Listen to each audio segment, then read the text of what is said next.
அஸ்ஸலாமு அலைக்கும். துல்ஹஜ் மாதத்துடைய 9வது பிறை அரஃபா நாள் இன்று. அரஃபா மைதானத்துல ஹாஜிகள்லாம் ஒன்று கூடிய இந்நாளில் அல்லாஹ் தஆலா நம்மளுடைய கேட்கக்கூடிய துவா அனைத்தையும் கபூல் செய்கிறான். ஒரு நன்மை செய்யப்படுவது அது 10 நன்மையாக கணக்கிடப்படுகிறது. சோதனைகளை மட்டுமே தன்னுடைய வாழ்வாய் கொண்ட இப்ராஹிமுடைய அந்தஸ்தை இறைவன் உயர்த்தினான்.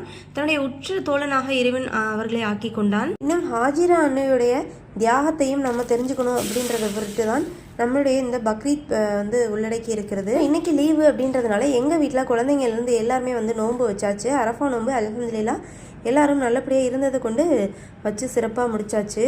குழந்தை வளர்ப்பு அப்படின்ற பெரும் பொறுப்பையும் கடமையும் இறைவன் நமக்கு ஏற்படுத்தி இருக்கிறான்.